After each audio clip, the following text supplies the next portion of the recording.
25শে August Mondal কমিশনের সভাপতি তথা বিহারের প্রাক্তন মুখ্যমন্ত্রী বাবু বিদ্যেশ্বরী প্রসাদ মন্ডলের জন্মবার্ষিকী। বাবু বিদ্যেশ্বরী প্রসাদ মন্ডল ছিলেন পূর্ববর্তী মুর্হু এস্টেটের একজন বংশধর এবং একজন ভারতীয় রাজনীতিবিদ, যিনি মন্ডল কমিশনের সভাপতিত্ব করেছিলেন। রবিবার যথাযোগ্য মর্যাদায় মন্ডল কমিশনের সভাপতি তথা বিহারের প্রাক্তন মুখ্যমন্ত্রী বাবু বিদ্যেশ্বরী প্রসাদ মন্ডলের 106তম জন্ম জয়ন্তী প্রদেশ ওবিসি ডিপার্টমেন্টের উদ্যোগে প্রদেশ কংগ্রেস ভবনে পালন করা হয়। কংগ্রেস ভবনে আয়োজিত সংক্ষিপ্ত অনুষ্ঠানে ওনার প্রতিকৃতিতে পুষ্পার্ঘ্য অর্পণ করে শ্রদ্ধা নিবেদন করেন প্রদেশ কংগ্রেস সভাপতি আশিস কুমার সাহা। তাছাড়া উপস্থিত ছিলেন ওবিসি সেলের চেয়ারম্যান মনোরঞ্জন দেবনাথ সহ অন্যান্য নেতৃত্ব।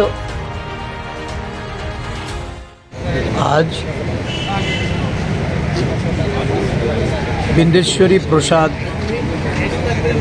মণ্ডলের 106তম জন্মদিন। ত্রিপুরা প্রদেশ কংগ্রেসের ওবিসি ডিপার্টমেন্ট এই জন্মদিনটি যথাযোগ্য মর্যাদার সঙ্গে পালন করার লক্ষ্যে প্রদেশ কংগ্রেসের প্রধান কার্যালয়ে সমবেত হয়ে ওনার প্রতি আমরা শ্রদ্ধা নিবেদন করি। ভারতবর্ষের যারা পশ্চাৎপদ পিছিয়ে পড়া অংশের মানুষ, তাদের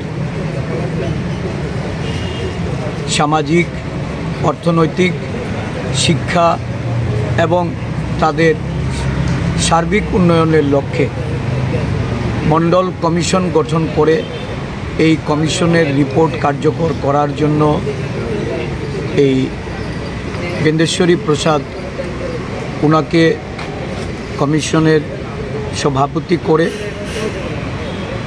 1977 সালে যে পদক্ষেপ নেওয়া হয়েছিল, আজও এই পশ্চাৎপদ অংশের মানুষ তাদের সাংবিধানিক যে অধিকার, সেই অধিকার থেকে তারা বঞ্চিত।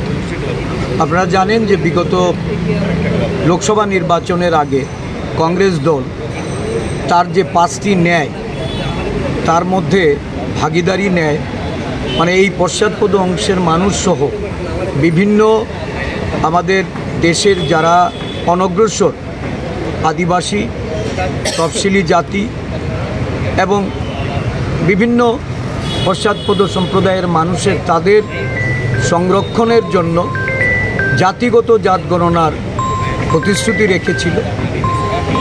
আমরা সরকার করতে পারিনি ঠিক, কিন্তু এই জাতিগত জাত গণনা নিয়ে আমাদের দেশের সরকারের কাছে ভারতীয় জাতীয় কংগ্রেস যে দাবি জানিয়ে আসছে এবং এই নিয়ে দেশব্যাপী গণ আন্দোলন করার জন্য আমাদের জননায়ক রাহুল গান্ধীজি আহ্বান রেখেছে।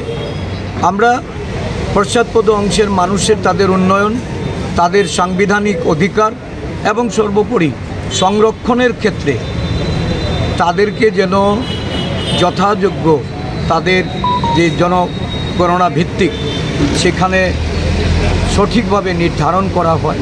প্রয়োজনে সংবিধান সংশোধন করার কথাও জাতীয় কংগ্রেস জনগণের কাছে তারা প্রতিশ্রুতি রেখেছে। আজকের দিনে আমরা এই অঙ্গীকারবদ্ধ হব যে জাতিগত জাত গণনার কাজ যতক্ষণ অবধি দেশের সরকার সম্পন্ন না করবে, কংগ্রেস দল আন্দোলন চালিয়ে যাবে। কংগ্রেস দল এই দাবি নিয়ে মাঠে সক্রিয় ভূমিকা পালন করবে।